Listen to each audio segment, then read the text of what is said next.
શિક્ષાપત્રને જો એક વ્યાખ્યામાં આપણે વાત કરીએ તો વિષાદથી પ્રસાદ સુધીની કથા એમાં છે. પ્રાય આપણા જેટલા પણ હિન્દુ ધર્મના ધર્મગ્રંથો તમે જુઓ તો વિષાદથી જ શરૂઆત થઈ હોય. તમે વાલ્મીકી રામાયણ જુઓ તો ક્રૌંચ પક્ષીને મરેલો જોઈ અને વાલ્મીકીજીને જે ઉદ્વેગ થયો, જે વિષાદ પેદા થયો, અરે આ મરી ગયું ને એકલું પક્ષી કેવું ઝૂરી રહ્યું છે, આનું શું થશે? અને એનું દુઃખ જોઈ એમને રામચરિત્ર યાદ આવ્યું કે જયારે સીતાજીનું હરણ થઈ જાય અને ભગવાન રામ જે એકલા વિવળ થઈ રહ્યા છે અને છેક રામાજી મહાપુરુષોની વાત કે લૌકિક દુઃખ જોઈને પણ સ્મરણ તો અલૌકિકનું જ થાય છે. આપણે તો અલૌકિકનો વિચાર કરીને પણ એમાં પણ લૌકિકતા ગોતી લઈએ છીએ. પણ શિક્ષાપત્ર એ કળા શીખવાડે છે કે સંસારનું દુઃખ જોઈને પણ તમને ભગવદ વિરહના દુઃખનું સ્મરણ થશે. કે આવું જયારે યશોદાજી સાથે થયું કે લાલન છોડીને જતા રહ્યા, જયારે ગોપીઓ સાથે થયું, મહાપ્રભુજી સ્વયં નિરોધ લક્ષણ ગ્રંથમાં કહે છે યચ્ચ દુઃખમ યશોદાયા નંદાદિનાંચ ગોકુલે ગોપિકાનામ તુ યદ દુઃખમ તદ દુઃખમ શ્યાન મમ ક્વચિત. દુઃખ માંગે છે પણ કેવું? સાધારણ સંસારિક નહીં. દુઃખ આપો તો એવું મોટું દુઃખ આપો કે જે સંસારથી પર હોય. જો ભગવાન પાસે દુઃખ માંગો તો પછી દુઃખે એવું મોટું માંગો, નાની વસ્તુની યાચના ન કરો. લૌકિક માંગો તો એવું લૌકિક માંગો જે તમારો અલૌકિક સાધી દે. યચ્ચ દુઃખમ યશોદાય, યશોદાજીને જે દુઃખ આપ્યું ને પ્રભુ એવું દુઃખ મને આપ. વિચાર કરો, એ તો પ્રભુના વિયોગનું દુઃખ તો યશોદા સહન કરી શકે, સાધારણ જીવની તો તાકાત નથી. એક વસ્તુ યાદ રાખજો, દુઃખની સમાપ્તિ સુખથી ક્યારે થતી નથી હોતી. કોઈ એમ વિચાર કરે કે મને દુઃખ છે તો સુખ મળી જશે તો દુઃખ સુખ સમાપ્ત થઈ જશે. ના, એ જ સુખ થોડા દિવસમાં દુઃખરૂપ થઈ જશે. એક વસ્તુ હંમેશા યાદ રાખજો, જે શિક્ષાપત્રના સાર રૂપે છે, દુઃખ દુઃખથી સમાપ્ત નથી, સુખથી સમાપ્ત નથી થતું. તમારું લૌકિક દુઃખ સમાપ્ત થશે તમારા અલૌકિક સાચા દુઃખના સ્મરણથી. જે દિવસે યશોદાજી ને ગોપીજનો જેવા દુઃખનો અનુભવ થશે એ જ ક્ષણે સંસારના દુઃખો તુચ્છ લાગવા મળશે, સમાપ્ત થઈ જશે. તમે એમ વિચારો કે દુઃખ સુખથી સમાપ્ત થાય? ક્યારેય નહીં. કારણ કે એ જ સુખ થોડા દિવસમાં દુઃખરૂપ હોય છે. મોટા દુઃખના અનુભવથી નાનું દુઃખ ખતમ થશે. નાનું દુઃખ એટલે લૌકિક દુઃખ અને મોટું દુઃખ એટલે અલૌકિક દુઃખ, આધિદૈવિક દુઃખ. યચ્ચ દુઃખમ યશોદાયા નંદાદિનાંચ ગોકુલે ગોપિકાનામ તુ યદ દુઃખમ તદ દુઃખમ શ્યાન મમ ક્વચિત. એવું દુઃખ મને ક્યારે થાય? વિચાર તો કરો, માંગ પણ કેવી હોય અને આ માંગવાનો વિચાર પણ કોને આવે? આપણને તો સપને ખ્યાલ ના આવે કે દુઃખે મંગાય. આવા દુઃખમાં પરમ સુખ છુપાયેલું છે. એ તો મહાપ્રભુજી જેવા આચાર્યો સમજી શકે છે કે આ દુઃખમાં જે સુખ છે ને એવું સંસારના કોઈ સુખમાં એવું સુખ નથી. તો ત્યાં જયારે ચર્ચા થઈ, જે વાત કરી રહ્યો હતો, શિક્ષાપત્ર એવું છે, અદ્ભુત ગ્રંથ છે જે પરમ દુઃખનો અનુભવ કરાવે છે. તો વાલ્મીકી જીને પણ વિષાદ, યા અર્જુનને ગીતાજીમાં તમે જુઓ તો પણ વિષાદ, યુદ્ધ કેમ લડું, સ્વજનો સામે ઉભા છે, કેમ મારીશ? અને વિષાદમાંથી પ્રસાદ રૂપે પ્રભુની વાણી પ્રગટ થઈ, ભગવદ ગીતા આપણને વાણી. તમે ભાગવતજી જુઓ તો વ્યાસજીને વિષાદ છે. આટલા ગ્રંથો રચ્યા પણ હજી આનંદ કેમ નથી, પ્રસન્નતા જીવમાં કેમ નથી પ્રગટ થતી? અને ત્યારે નારદજી પધારે છે અને ભાગવતજીનો ઉપદેશ કરે છે અને ભાગવતજીની રચના થાય છે. એમ જ શિક્ષાપત્રમાં પણ ગોપેશ્વરજીનો વિષાદ છે અને વિષાદમાંથી પ્રસાદ રૂપે શિક્ષાપત્ર આપણને મળે છે. આ 41 શિક્ષાપત્રો 633 શ્લોકોમાં, કુલ આ શ્લોકોની ગણના કરીએ તો 5 શ્લોકોનું પણ એક પત્ર છે ને 35 શ્લોકોનો પણ પત્ર છે.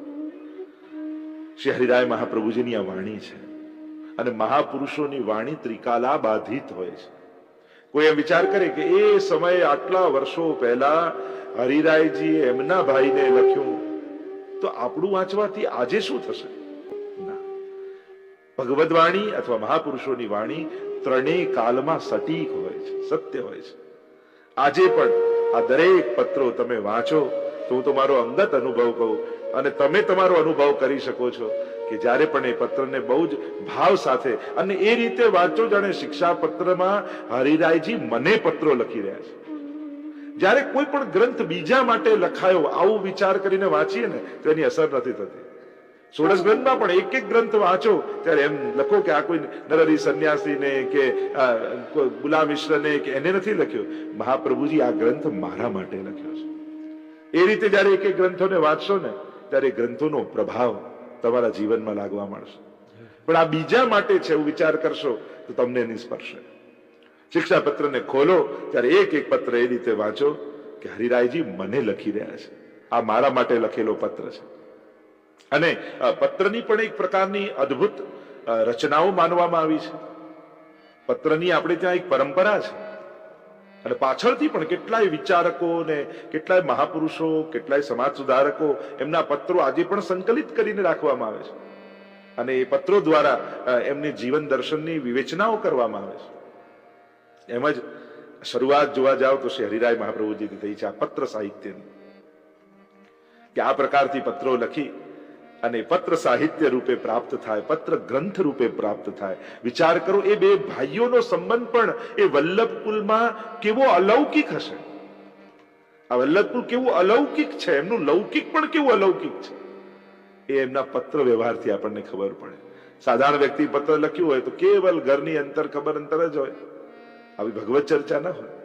પણ અમારે ત્યાં વલ્લભકુલમાં આજે પણ જયારે કોઈને કોઈ વાત કહેવામાં આવે ત્યારે એ અમારા ભાઈ છે, પુત્ર છે કે દીકરા છે એ રીતે ન જોવાય.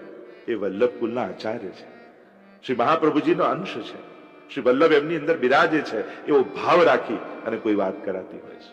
આજે પણ એ વિવેક, આજે પણ તમે પવિત્ર બારસ આદિમાં જુઓ તો ભલે વડીલ આચાર્ય હોય, નાના બાળક હોય વલ્લભકુલ, એમને પવિત્ર ધરાવીને વંદન કરે, કારણ કે આ પણ એક વલ્લભનું સ્વરૂપ છે. એવો અહોભાવ આજે પણ રાખવામાં આવે છે. તો આ આપણી દિવ્ય પરંપરાઓ છે. અને જે લોકો પોતાની પરંપરાને ભૂલી જાય છે ને ભૂતકાળને ભૂલી જાય છે એમનું ભવિષ્ય બહુ અંધકારમય હોય છે. ભવિષ્યને ઉજળું બનાવવા માટે ભૂતકાળ તરફ એક નજર રાખવી બહુ જરૂરી છે. કારણ કે દિવ્યતા અને ભવ્યતાને જોતા રહેશો તો ભવિષ્યને ભવ્ય બનાવશો, નહીં તો હીનતાનો ભાવ હૃદયમાં પ્રવેશ કરી જશે અને પછી ભવિષ્ય અંધકારમય થઈ જશે. પુષ્ટિ માર્ગનો ભૂતકાળ એટલો બધો ભવ્ય હતો અને એટલા માટે આશ્વાસનથી કહી શકાય, વિશ્વાસથી કહી શકાય કે એનું ભવિષ્ય પણ એવું જ ઉજળું છે. કારણ કે આવી દિવ્ય પરંપરાઓ આપણી પાસે છે, આવા દિવ્ય ઉદાહરણો આપણી પાસે છે, આવા દિવ્ય આચાર્યો આપણી પાસે છે કે આજે પણ એમની તરફ દ્રષ્ટિ કરીએ અને એમના કેવલ ગ્રંથોનો, એમના જીવન ચરિત્રનો વિચાર કરીએ તોય આપણા સમસ્ત દુઃખો સમાપ્ત થઈ જાય, આપણા જીવનમાં અલૌકિકતાનો સંચાર થઈ જાય. એવા એવી ઘટનાઓ, એક એક આચાર્યો, તમે સાથે લાલજીના જીવન ચરિત્રનું દર્શન કરો, એક એક ઘટનાઓ એમના જીવનને જુઓ, કેવું સમર્પણ એમનું છે, કેવી સેવામાં રુચિ છે એમની. આ એક એક જીવન ચરિત્ર જેમ જેમ પ્રસંગો નીકળશે આપણે ચર્ચા કરતા જઈશું. શ્રી હરિરાય મહાપ્રભુજી લખેલા 41 શિક્ષાપત્રોનું સંકલન કરી અને 41 પત્ર રૂપે પ્રાપ્ત થયા. શિક્ષાપત્ર અનેક પ્રકારથી એની ચર્ચાઓ આપણે ત્યાં પુષ્ટિ માર્ગમાં કરવામાં આવી, પણ જો સંક્ષિપ્તમાં, કારણ કે સાર રૂપે આપણે લેવાનું છે તો વિચાર કરીએ કે શિક્ષાપત્રનું ફલ શું. કોઈ પણ ગ્રંથ જયારે પઠન પાઠન કરતા હોય ત્યારે વિચાર થાય કે આ વાંચન કરીએ, આનો અધ્યયન કરીએ તો આનાથી ફળ શું મળશે. 5 ફળની જેમ ભાગવતજીમાં ચર્ચા છે એમ જો શિક્ષાપત્રના 5 ફળની ચર્ચા કરું તો શિક્ષાપત્રનું પહેલું ફળ, ચિત્તમાંથી લૌકિકતાનો સંપૂર્ણ નાશ થઈ જાય. જો શિક્ષાપત્રનું સાચા હૃદયથી પઠન કરો તો તમારા મનમાં રહેલી લૌકિકતાનો નાશ થઈ જશે અને અલૌકિકતાનો સંચાર થઈ જશે. શિક્ષાપત્રમાં જ હરિરાય મહાપ્રભુજી ક્યાંક આજ્ઞા કરે છે શિક્ષાપત્ર લખતા જ કે જેમ અગ્નિ ઉપર જલ ચઢાવવામાં આવે, તમે અગ્નિ પર પાણી નાખો તો અગ્નિ બુઝાઈ જાય, પણ એ જ પાણીને પાત્રમાં ભરીને અગ્નિ ઉપર મૂકો તો અગ્નિ પાણીને બાળી નાખે. એમ જ આ ભગવત ભાવ છે અગ્નિ. સંસારની લૌકિક કામનાઓ લઈને અગ્નિમાં નાખવા જશો તમારો ભગવત ભાવ બુઝાઈ જશે, પણ તમારી લૌકિકતા લઈને પણ સત્સંગના પાત્રમાં મૂકશો ને તો આ ભગવત ભાવનો અગ્નિ તમારી લૌકિકતાને બાળી નાખશે. એમ જ શિક્ષાપત્રનું પઠન લૌકિકતાનો નાશ કરે છે. ભગવત પ્રાપ્તિમાં કોઈ બાધક તત્વ હોય તે આપણા મનમાં રહેલા લૌકિક ભાવો છે.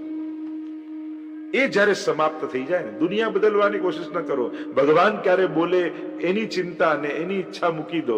એક જ ભાવના રાખો, પ્રભુ મારી લૌકિકતાનો નાશ કર, મારા સંસારનો નહીં, મારા મનમાં રહેલી લૌકિકતાનો.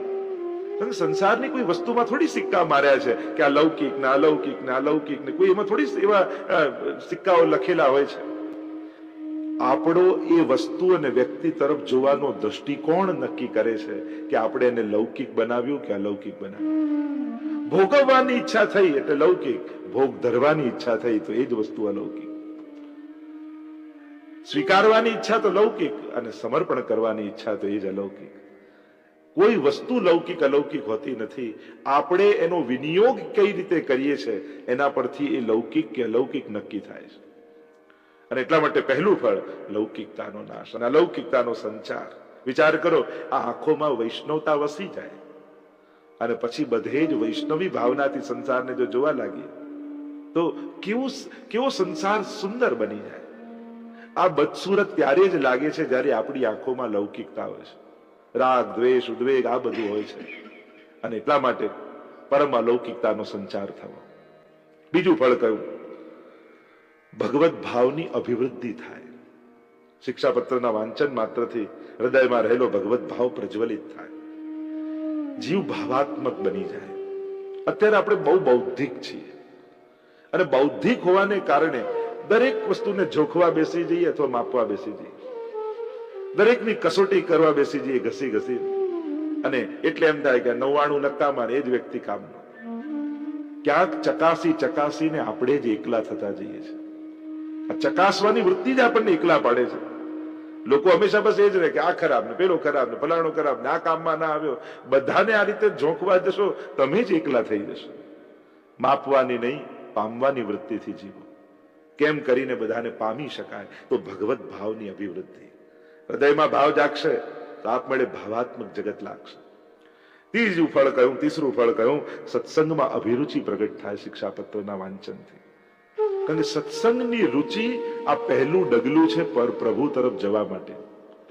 જેને ભગવત સત્સંગમાં રુચિ નથી, ભગવત ગુણગાનમાં રુચિ નથી, ભગવત કથામાં રુચિ નથી, જેને વૈષ્ણવ જોડે ફાવતું નથી, ઠાકોરજીને એની જોડે ફાવતું નથી. સીધી સાદી ભાષામાં કહું, જેને વૈષ્ણવ જોડે ન ફાવે સમજી લેવું કે ઠાકોરજીને આની જોડે ફાવતું નથી. સત્સંગમાં અભિરુચિ પ્રગટ. ચિત્ત અંતઃકરણ જેટલું પવિત્ર થશે ને એટલી ભગવત કથામાં આસક્તિ જાગૃત થશે. ચોથું કયું? શિક્ષાપત્રના વાંચનથી ભગવત સેવામાં તત્પરતા વધશે, ઠાકોરજીની સેવામાં રુચિ વધશે, ઉત્સાહની અભિવૃદ્ધિ થશે. ક્યારે મારા ઘરે ઠાકોરજીની સેવા બિરાજમાન થાય, ક્યારે હું એમને આમ શૃંગાર કરું, આવા ભોગ ધરું, આવા લાલ લડાવું. એક વ્રજભક્તો જેવો ભાવ જાગશે, આપમેળે ભગવત સેવામાં અભિરુચિ જાગશે. પ્રભુની નિકટ બેસવાની ઈચ્છા નથી થતી, એ જ પ્રમાણ આપે છે કે હજી મારું અંતઃકરણ બહુ જ દૂષિત છે, હજી એ પવિત્ર નથી થયું.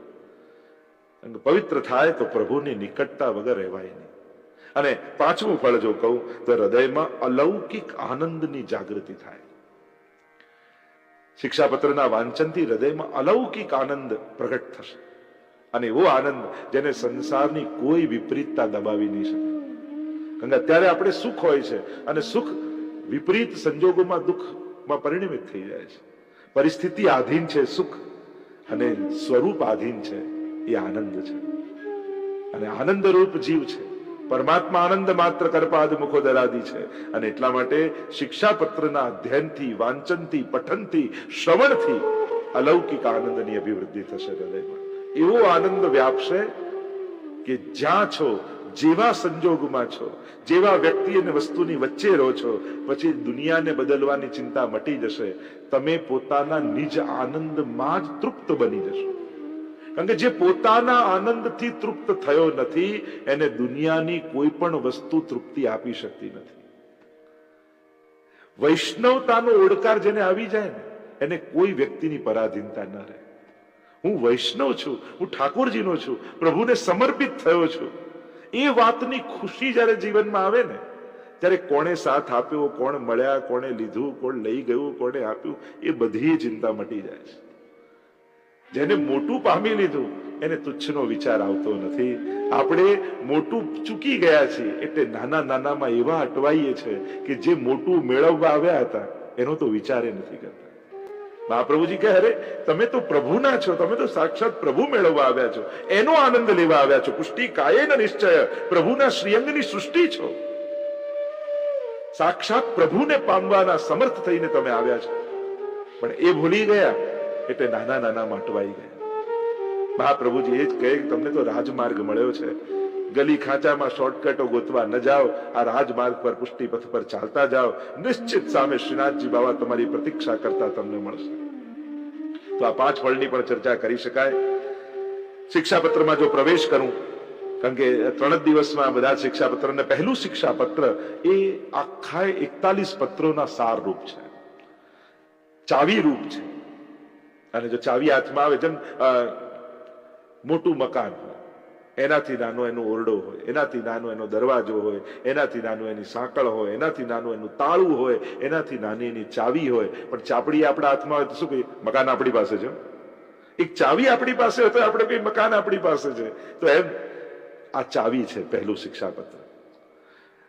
10 કર્તવ્યોની ચર્ચા પુષ્ટિ માર્ગી વૈષ્ણવની કરી છે કે આપણા શું કર્તવ્યો છે, પુષ્ટિ માર્ગી વૈષ્ણવના શું લક્ષણો છે, બીજા કરતા એક પુષ્ટિ માર્ગી વૈષ્ણવ કઈ રીતે જુદો પડે છે, એની વૃત્તિ પ્રવૃત્તિ, એની વાણી વિચાર કેવા હોવા જોઈએ, એનું વર્ણન આ પ્રથમ શિક્ષાપત્રમાં શ્રી હરિરાયજી મહાપ્રભુજીએ કર્યું. આવો આ પ્રથમ શ્લોકનું પહેલા 2 શ્લોકોનું આપણે ગાન કરીએ અને પછી રસ દર્શન કરીશું. બોલો શ્રી હરિરાય મહાપ્રભુજી. અદ્ભુત વાત શ્રી હરિરાય મહાપ્રભુજી કરે. શરૂઆત જ ઉદ્વેગ શબ્દ, સદોદ્વિગ્ન, સદા શબ્દથી કરી અને ઉદ્વેગ શબ્દ આવ્યો. ઉદ્વેગને પણ પ્રતિબંધ શ્રી મહાપ્રભુજી પણ ષોડશ ગ્રંથમાં કહ્યો છે. ઉદ્વેગ પ્રતિબંધો વા ભોગો વા સ્યાત. આ 3 પ્રતિબંધ કયા છે. ઉદ્વેગ, પ્રતિબંધ અને ભોગ આ સેવામાં બાધક છે. એમ સેવાફલ નામના ગ્રંથમાં શ્રી મહાપ્રભુજી આજ્ઞા કરે છે. ઉદ્વેગ પણ અનેક પ્રકારના છે. સદોદ્વેગ એટલે કે જેનું મન સદાય અહમતા મમતાને કારણે સાંસારિક પ્રવૃત્તિમાં ઉદ્વેગિત રહે છે. જેમ આખા ભક્તના લક્ષણ આપ્યા છે કે પુષ્ટિ માર્ગી ભક્ત કેવો હોય, આ શિક્ષાપત્રનો અધિકારી કેવો હોય, મહાપ્રભુજીનો સેવક કેવો હોય. 10 કર્તવ્યોની ચર્ચા 24 શ્લોકમાં પ્રથમ શિક્ષાપત્રમાં હરિરાયજી કરે છે. સંક્ષિપ્તમાં પણ પાછળથી ચર્ચા કરીશ, પણ થોડાક જો શબ્દોના ચર્ચા કરીએ. સદોદ્વિગ્ન મનઃ કૃષ્ણ, જેનું મન અહમતા મમતાને કારણે સદાય સંસારમાં ઉદ્વેગિત રહેતું હોય. જે ભગવદીય છે એને સંસારમાં બહુ ફાવતું નથી, સાંસારિક વ્યવહારમાં બહુ રુચિ થતી નથી, લૌકિક પદાર્થોમાં એને આસક્તિ નથી, એનું મન ઉદ્વેગિત થઈ જાય. નારાયણદાસની વાર્તા જુઓ ને, સવારે પથારીમાંથી ઉભા થાય ને આજુબાજુ રત્નોના ઢગલા પડ્યા, એટલે એમની ભત્રીજી ઘરે રહેવા આવી હોય ને એટલું બોલે નારાયણદાસ, જુઓ ને આ બગાડ પડ્યો છે અને ચોખ્ખું કરી નાખ, આમાં ગોબર લીપી દે, અને કચરો કાઢે અને થોડી વારમાં તો એ જ રત્નો કચરા બની જાય, ધૂળ બની જાય. બહાર કાઢે ને એની ઉપર ગોબર લીપી દે, કારણ કે જેનાથી મન બગડે ને એ બધું કચરો જ છે. જેનાથી ઉત્તમ વિચારો અધમ બની જાય એ બધો બગાડ જ છે. જેમ તમારા વ્હાઈટ શર્ટ હોય ને એમાં કઈક દાગો પડે તો એ કચરાએ આખો શર્ટ બગાડી દીધો, એમ જ કહીએ ને. એમ જેનાથી મન બગડે એને જીવનમાં સ્વીકાર કેમ કરી શકાય? લાભ બુદ્ધિને દેખાય છે, પણ જે બુદ્ધિને લાભ દેખાય એ બધું કલ્યાણકારી જ હોય એ જરૂરી નથી. હાથમાં આવેલું બધું ફાયદાકારક જ છે એવી ગેરસમજમાં ન રહેતા. ઘણીવાર હાથમાં એવું આવી જાય છે કે એને કારણે જીવનનું પતન થઈ જાય છે. ઘણીવાર આપણા ભાગમાં એવું આવી જાય છે કે આપણા ભાગ્યને બગાડી નાખે છે. એટલે ક્યાંક ભાગમાં વધારે મળી ગયું, બીજાનું મળી ગયું, ફાયદાનું મળી ગયું, ફ્રીમાં મળી ગયું, એટલે એમને સમજતા કે તમે ભાગ્યશાળી છો. ક્યાંક એ દુર્ભાગ્યનું કારણ ન બની જાય એના માટે માણસે સતત સાવધાન રહેવું. હું તો હંમેશા વૈષ્ણવને કહું, 2 વસ્તુ શીખી જાઓ, એક હા પાડતા અને બીજી ના પાડતા. ક્યારે ને કોની આગળ પાડવી એટલી સમજ હોવી જોઈએ. બીજા બધા ધર્મ ગ્રંથોનો સાર આવી જશે.